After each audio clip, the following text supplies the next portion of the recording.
बिस्मिल्लाहिर्रहमानिर्रहीम। नाज़रीन अस्सलाम वालेकुम, मैं हूँ इमरान वसीम।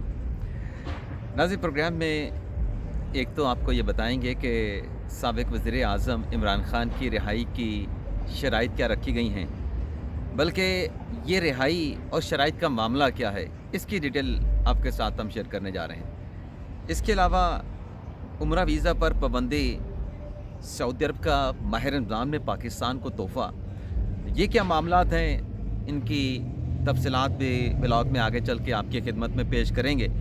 और मरीम नवाज़ साहिबा के हवाले से एक बड़ी अहम खबर है। इसके अलावा भी कुछ अहम डेवलपमेंट्स हुई हैं, उनकी डिटेल्स भी आप नाज़रीन के साथ हम शेयर करेंगे। और तहरीक इंसाफ को एक और बड़ा झटका लगा है। अगले 30 दिन क्यों अहम करार दिए जा रहे हैं, तो ये सारी डिटेल इसी व्लॉग में आपके साथ हम शेयर करेंगे। और प्रोग्राम का आगाज़ करने से पहले उन दोस्तों से दरख्वास्त करेंगे जिनकी तरफ से अभी तक हमारे चैनल को सब्सक्राइब नहीं किया गया, चैनल को सब्सक्राइब कर लें, बेल आइकॉन का बटन प्रेस करें, और वीडियो अगर आपको पसंद आती है तो इसको लाइक भी करें और शेयर भी करें। नाज़रीन, मैं बोस्टन की जिस जगह पे बैठ के वीडियो रिकॉर्ड कर रहा हूँ, आप देखें कि मेरे चारों तरफ में सड़कें होंगी। मैं दिखा नहीं सकता लेकिन आपको बता रहा हूँ, यानी राइट पे भी है, लेफ़्ट पे भी है, फ्रंट पे भी है और बैक पे भी है। आपको मेरे ख्याल में किसी गाड़ी के हॉर्न की आवाज़ नहीं सुनाई देगी जितनी देर मैं ये व्लॉग रिकॉर्ड कर रहा हूँ, क्योंकि यहाँ पे इसे अच्छा नहीं माना जाता कि आप गाड़ी चला रहे हों और आप हॉर्न का इस्तेमाल कर रहे हों। लेकिन पाकिस्तान में आप देखें कि कितना हॉर्न का इस्तेमाल होता है। और जहाँ पे बैठ के नाज़रीन मैं व्लॉग रिकॉर्ड कर रहा हूँ, मेरे सामने एक चर्च की बिल्डिंग है। एक चर्च है, बिल्डिंग नहीं है, चर्च है। उस हवाले से भी कुछ मैं बात करूँगा आगे चल के। लेकिन सबसे पहले जो डिटेल्स हैं ख़बरों की, वो आपकी खिदमत में पेश करते हैं। एक तो नाज़रीन, आज 9 अप्रैल का दिन है, और 9 अप्रैल का दिन इस लिहाज से बड़ा ख़ास है कि आज सेनेट में जो चेयरमैन सेनेट और डिप्टी चेयरमैन सेनेट है, उनका इलेक्शन होना है। और 9 बजे ये इजलास कॉल किया गया है।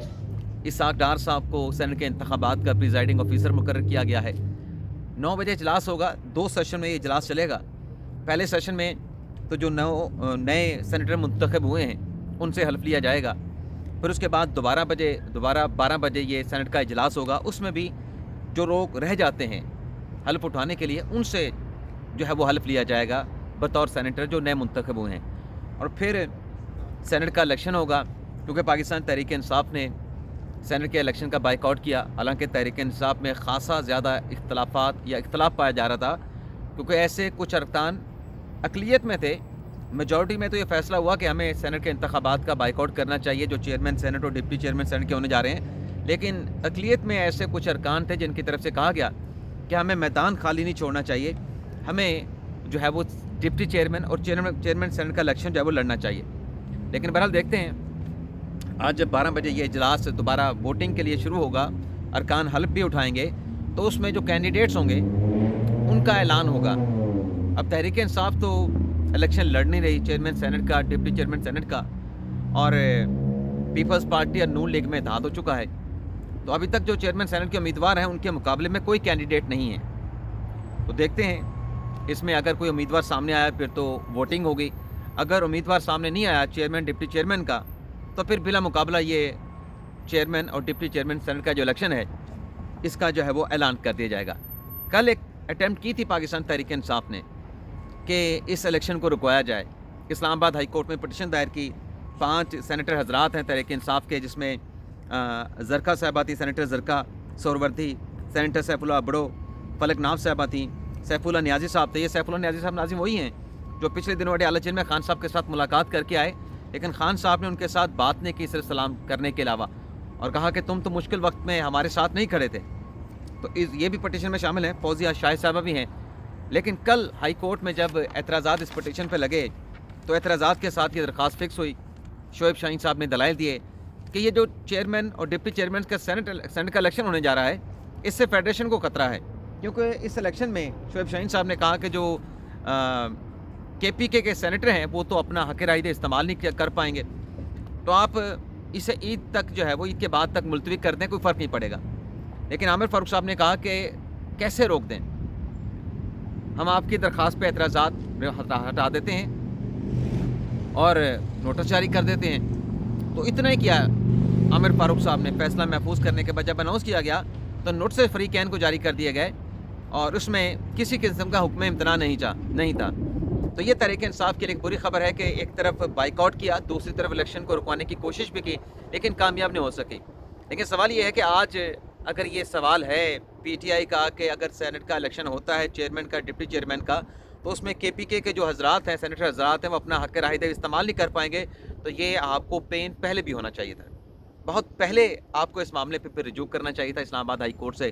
آپ آخری دن جاتے ہیں اور عدالت سے کہتے ہیں کہ ہمیں ریلیف دیتے ہیں، تو پھر ایسے ہوتا نہیں ہے۔ ویسے بھی Peshawar high court election commission سے آپ کسی فیصلے سنی اطاعت کونسل تحریک انصاف کے خلاف آ چکے ہیں، تو ہائی کورٹ سے بھی کیا ملنا ہے؟ جب قانونی پوائنٹ کے اوپر پہلے 2 فورم فیصلہ کر چکے، تیسرے فورم پہ بھی یہ فیصلہ آنا تھا۔ لیکن بہرحال ایک خبر یہ بھی چلی سینٹ کے الیکشن کے حوالے سے کہ جو بلوچستان سے تعلق رکھنے والے سینیٹر حضرات ہیں، انہوں نے اتحادی پیپلز پارٹی اور نون لیگ بڑے اتحادی ہیں اور یوسف رضا گیلانی صاحب پیپلز پارٹی کے کینڈیڈیٹ ہیں، تو ان سے تقاضا کیا کہ ہم سے اگر ووٹ ڈلوانا ہے تو ہمیں اسلام آباد سے آپ نے بلوچستان چارٹرڈ طیارے کے ذریعے پہنچانا ہے۔ تو یہ خبر بھی کل چلی، حالانکہ عید کے دن ہے اور عید کے دنوں میں یہ جو سینیٹر ہوتے ہیں، رکن اسمبلی ہوتے ہیں، ان کو یہ مراد، یہ پرک سہولت حاصل ہوتی ہے کہ آپ کو ٹکٹس ملتے ہیں سالانہ کے، کتنے پی آئی اے کے ٹکٹس کا آپ استعمال کریں گے، آپ ایئر ٹکٹ پہ آئے جائیں گے، جہاز پہ آئے جائیں گے، تو ان کے پاس سہولت تو ہے۔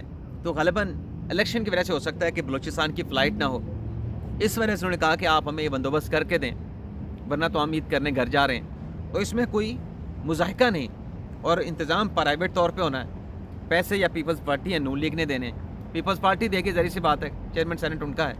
تو اس میں یہ بھی کل بڑی ہائپ کریٹ کی گئی، لیکن اس کا کوئی معاملے کے ساتھ تعلق بنتا نہیں ہے۔ مریم نواز صاحبہ کے حوالے سے جو میں نے تھمبنیل پہ لکھا، میں 3 باتیں مریم صاحبہ کے حوالے سے آپ کے ساتھ میں شیئر کرنے جا رہا ہوں۔ ایک تو ناظرین، بلکہ 2 چیزیں تو ایسی ہیں جو مریم نواز صاحبہ کے ساتھ منسوب کی جاتی ہیں۔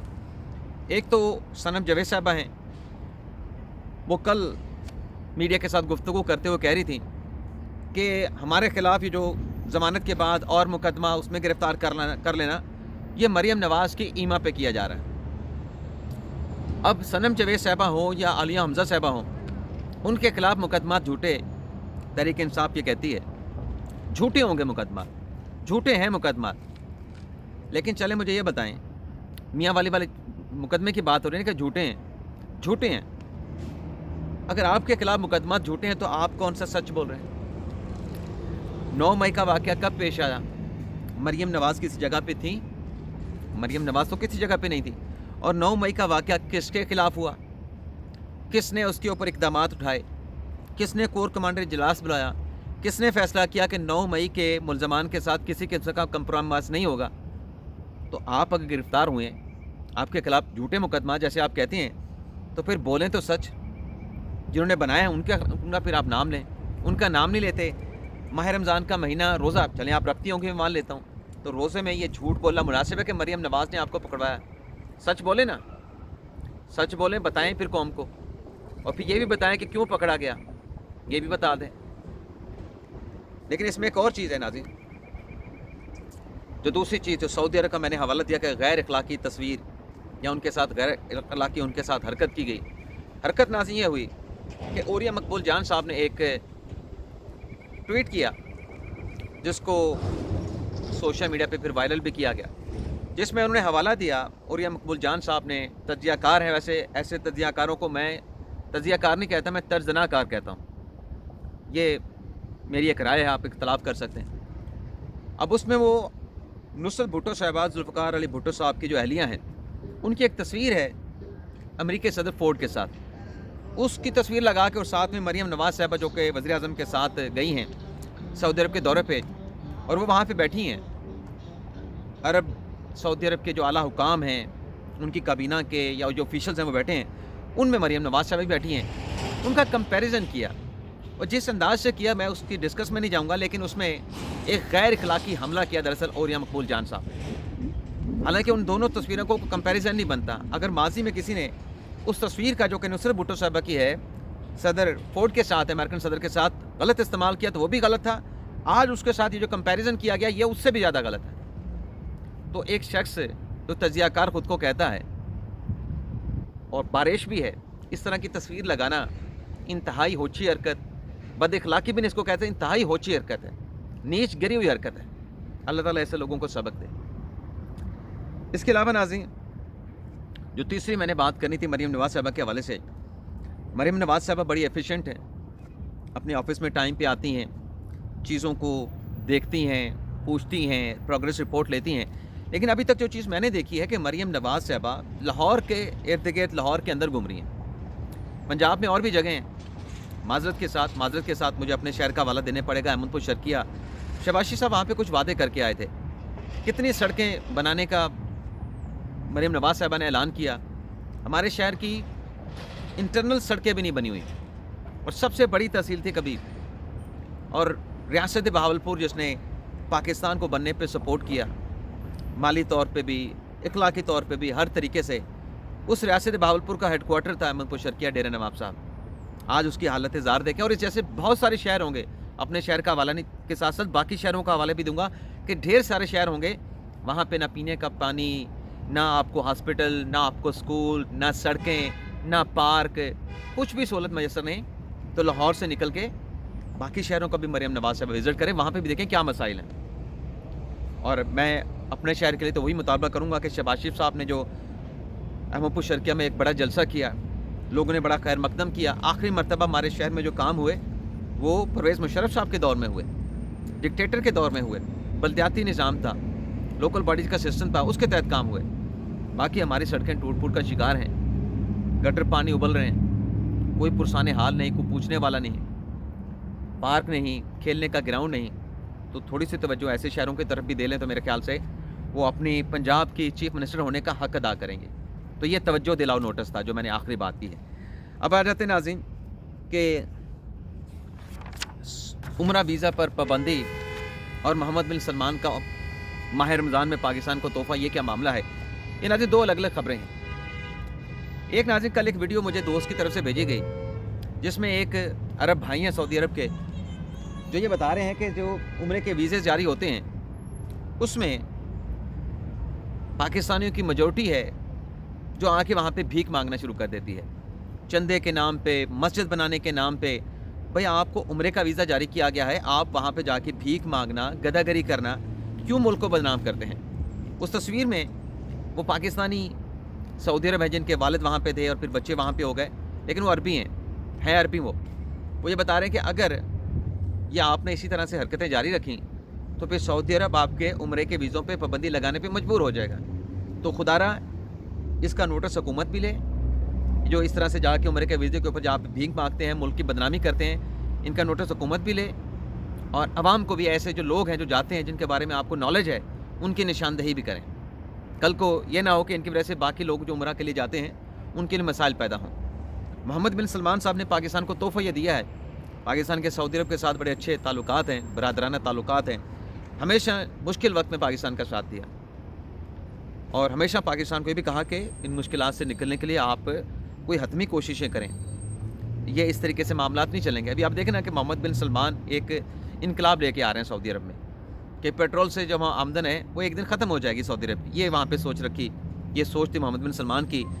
तो वो इन्वेस्टमेंट की तरफ जा रहे हैं। सऊदी अरब में नया शहर बनाना, नई इन्वेस्टमेंट करना, पैसा कमाने के नए प्रोजेक्ट लेके आ रहे हैं। तो वो पाकिस्तान के बारे में भी इसी तरह की सोच रखते हैं कि आप भी ये सब कुछ करें, अपनी इकॉनमी को ओपन करें। जो वज़ीर आज़म शहबाज शरीफ साहब की मुलाकात हुई मोहम्मद बिन सलमान के साथ, उसमें एक तो हमारे दोस्त ने कहा कि देखें जी शहबाज शरीफ साहब ने चप्पल पहनी हुई है राम के साथ, ये प्रोटोकॉल के खिलाफ वर्जी है या नहीं है। एक सवाल था उनकी तरफ से, तनकीद नहीं थी। तो मैंने उस दोस्त को कहा कि ये दोनों बेतकल्फ़ी मिल रहे हैं, आप सिर्फ शहबाज शरीफ साहब की चप्पल ना देखें, मोहम्मद बिन सलमान साहब की चप्पल भी देखें, वो भी चप्पल में बैठे हैं। लेकिन बहरहाल इसमें जो एक बात की मोहम्मद बिन सलमान साहब ने कि जो हम पहले मरले में $5 अरब की पाकिस्तान में सरमायाकारी करना चाहते हैं, उसके इक़दामात उठाए जाएँ, उस मरले को मुकम्मल किया जाए। यानी पहले मरले में सऊदी अरब पाकिस्तान को माशी तौर पर सपोर्ट करने के लिए $5 अरब की सरमायाकारी करने जा रहा है। ये पहले मरले में है, मज़ीद इसमें इजाफा होगा, अल्लाह करे ऐसी हो। और यहाँ पे जो ब्यूरोक्रेसी बैठी है, अब इसमें कोई रोड़े ना अटकाए और जल्द ये मरला मुकम्मल हो, ताकि पाकिस्तान में सरमायाकारी भी है, ये डायरेक्ट इन्वेस्टमेंट है, इस सब का फ़ायदा पाकिस्तान के अवाम को होगा। और मज़ीद भी आए, تو یہ تحفہ ہے ماہ رمضان میں محمد بن سلمان کا 5 ارب کی سرمایہ کاری کا، 5 ارب ڈالر کی سرمایہ کاری کا پاکستان کی عوام کو۔ اس کے علاوہ ناظرین عمران خان صاحب کی رہائی کا کیا فارمولہ ہے اور تحریک انصاف کو کیا بڑا جھٹکا لگا ہے، وہ جھٹکا تو میں نے آپ کو بتا دیا۔ جو ہائی کورٹ سے حکم امتناع لے لیں گے وہ نہیں ملے، لیکن اگلے 30 دن کیوں اہم ہے ناظرین؟ یہ جو کل فوجی عدالتوں کے فیصلے آئے ہیں جس میں 20 لوگوں کو رہا کر دیا گیا، 1 سال کی ان کی وہ تھی سزا تھی، تو اس میں اب 30 روز کے اندر اگر ان ملزمان نے اپیل نہ کی تو یہ کسی قسم کے پبلک آفس کے لیے اہل نہیں رہیں گے، نوکریوں کے لیے تو نہیں رہیں گے، الیکشن لڑنے کے بھی میرے خیال میں 5 سال کی پابندی ہوگی، اور اگر نوکریوں پہ ہیں تو نوکریوں سے فارغ ہو جائیں گے۔ تو ان کے پاس ان سزاؤں کے خلاف، جو کہ 10 ماہ تو وہ کاٹ چکے تھے، 1 سال کی سزا تھی، 2 ماہ آرمی چیف نے معاف کر دی، انہیں اپیل کر کے یہ فیصلہ اگر سیٹ اسائڈ ہوتا ہے تو تب تو ٹھیک ہے، ادروائز اس سزا کے کانسیکوینسز جو ہیں ان لوگوں کو بڑے طویل عرصے تک جو ہے فیس کرنا پڑیں گے، انٹل انلیس جو ہے کوئی نئی پریزیڈنٹ سپریم کورٹ یا اعلیٰ عدالتوں سے آئے تو پھر یہ قدغن ان سے ہٹ جائے۔ اس کے علاوہ عمران خان صاحب کی رہائی کے حوالے سے ناظرین شرائط کیا سامنے آئی ہیں، اس پر بھی ہم بات کر لیں۔ ایک تو ناظرین رہائی کے حوالے سے رضی دادا صاحب نے کل ایک ٹویٹ کیا تھا جس میں انہوں نے کہا کہ کوئی عالمی اپنے وہ ہیں ستارہ شناس، ان کا یہ دعویٰ ہے کہ عمران خان صاحب کی جو رہائی ہے وہ جون 2025 سے پہلے نظر نہیں آتی، لیکن میں یہ ستارہ شناسی والی بات سے نکل کے آگے کی بات کروں گا۔ وہ یہ ہے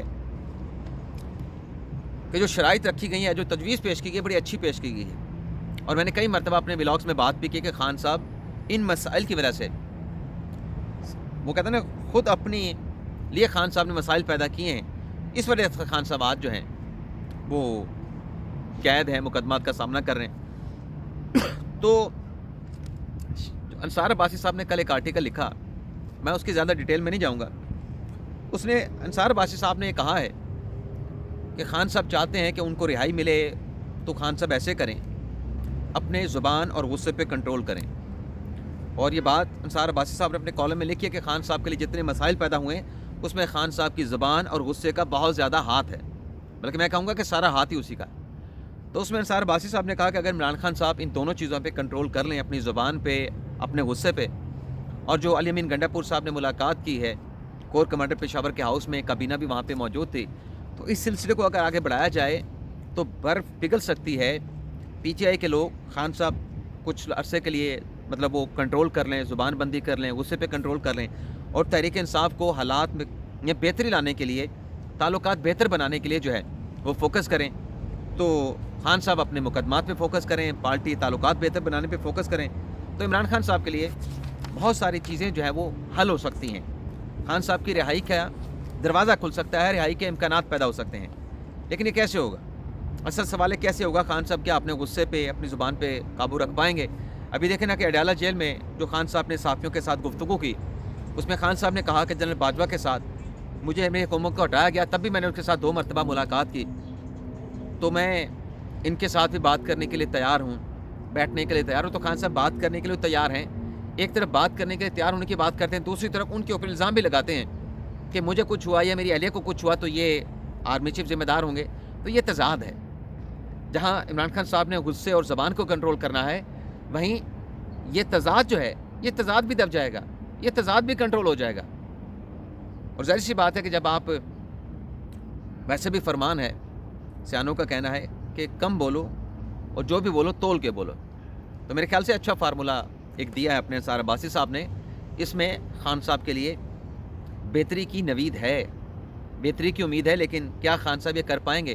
سب سے اہم سوال ہے کہ خان صاحب کے لیے، مجھے نہیں لگتا کہ خان صاحب کے لیے ممکن ہوگا، کیونکہ خان صاحب کی مجبوری ہے بولنا اور غصہ کرنا، یہ خان صاحب کی مجبوری ہے، خان صاحب کی فطرت میں ہے، خان صاحب کی جبلت میں ہے۔ اگر کنٹرول کر جائیں گے تو فائدہ ہوگا، نہیں کریں گے تو جو مشکل وقت ہے وہ طویل ہو جائے گا۔ اجازت چاہتے ہیں ناظرین، اللہ حافظ۔